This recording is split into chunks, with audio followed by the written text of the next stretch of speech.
France Info. Bonjour Nicolas Comte. Est-ce que vous êtes avec nous, secrétaire général adjoint du syndicat SGP Police? Bonjour. Oui, bonjour. Vous ne demandiez pas l'interdiction de la manifestation demain à Paris. Pourtant, la décision a été prise ce matin. Comment vous l'accueillez, cette décision? Non, moi je crois qu'on a utilisé mes collègues à titre de prétexte, parce que le prétexte avancé, c'est un vrai problème, c'est la question de la fatigue des policiers.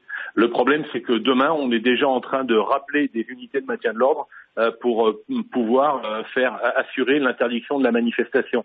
Donc la question de la fatigue des policiers n'est qu'un prétexte, c'est une décision politique et il faut que les choses se règlent au niveau politique. Mais demain, je pense et je crains que ce soit très compliqué pour mes collègues parce que du coup, on va avoir une manifestation dans laquelle on aura affaire, ou en tout cas une manifestation à interdire, pour laquelle on ne pourra pas travailler, si je puis dire, avec les organisateurs. Quand vous dites décision politique, ça veut dire que le gouvernement ne veut pas de manifestation. C'est ce que vous sous-entendez, Nicolas Comte? Écoutez, c'est pas une décision d'ordre public qui amène l'interdiction de cette manifestation, puisque comme je vous le dis, il y aura autant de policiers, si ce n'est plus, que sur une manifestation dont le parcours est déposé et qui ne fait pas l'objet d'une interdiction. C'est plus difficile pour vous de maintenir l'ordre quand une manifestation est interdite?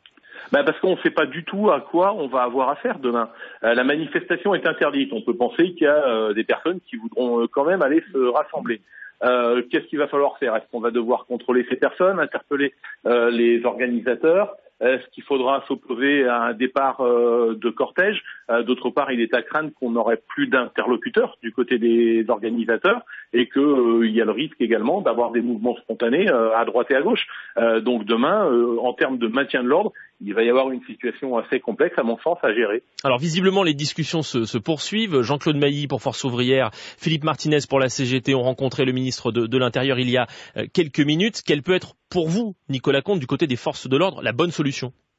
Je crois que de toute façon, je ne sais pas s'il y a une bonne solution, mais la moins mauvaise des solutions, c'est de parvenir quelque part à un accord entre des organisateurs et la préfecture de police, de manière à ce qu'on puisse mettre en place un dispositif qui permette surtout à la police d'éradiquer et d'empêcher les casseurs d'agir.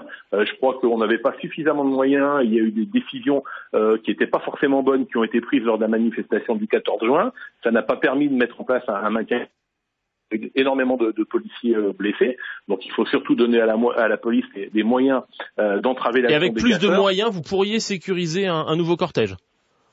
Je crois que hier, on a été reçu par le préfet de police et déjà, il nous a donné l'impression d'avoir tiré les enseignements d'un certain nombre de choses. On a des canons à eau supplémentaires qui doivent arriver pour demain. On a redonné les grenades de désencerclement aux compagnies d'intervention de la préfecture de police. Et je crois qu'à partir d'un moment où il y a des décisions qui sont claires, des ordres qui sont clairs, et des décisions d'intervention qui sont faites, on peut contenir un certain nombre de casseurs.